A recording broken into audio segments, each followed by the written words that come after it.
Aujourd'hui, on est en train de casser des enfants au nom de la performance. Et je sais, je ne vais pas me faire que des amis. Ça fait 35 ans que je suis sur le terrain et 25 ans que je coach. Je travaille avec des kinés, des médecins et je fais de la réathlétisation.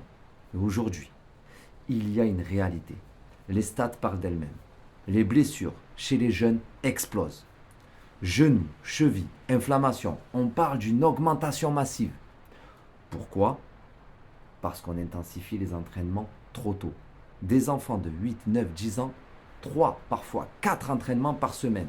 Et là, je vois quoi? Des parents qui font jusqu'à 60, 80 km 3 à 4 fois par semaine. Pourquoi? Pour rêver du haut niveau. Et attention, je ne suis pas contre le rêve. Un enfant doit rêver. Mais il faut l'accompagner intelligemment. Il faut comprendre une chose. Il y a des étapes. À 9, 10, 11 ans, ce sont des enfants. Ils apprennent. À 13, 14 ans, on parle de préformation. Et la formation, elle commence vers 15 ans. Chaque mot a son importance. Et la grande majorité des joueurs professionnels, ils viennent de clubs amateurs. Pas d'académie à 8 ans, pas de surentraînement. Et là, j'entends déjà, hey coach, mais nous avant, on jouait tout le temps. Oui, mais on ne parle pas de la même chose. Jouer au ballon dans la cour, en bas de chez soi, avec des copains, en basket, ça, c'est pas un entraînement.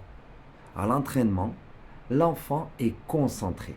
Il veut bien faire, il écoute, il se met une pression. Et parfois, on y rajoute des coachs, des parents, tout ça, ça génère du stress. Et le stress répété fatigue le corps.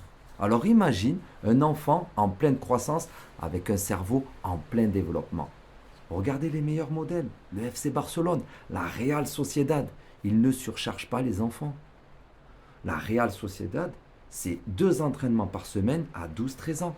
Pas plus de 4 heures hebdomadaires. Ils construisent dans le temps. Un enfant de 9-10 ans n'a pas besoin de plus d'entraînement. Par contre, il a besoin de diversité. Natation, sport de combat, escalade. Il a besoin de bouger, de découvrir, de développer son corps et sa tête. On ne forme pas un professionnel à 10 ans. On construit un être humain. Et si on va trop vite, on les perd avant même qu'ils aient commencé. Merci de m'avoir écouté. Selem, salut, peace in the world.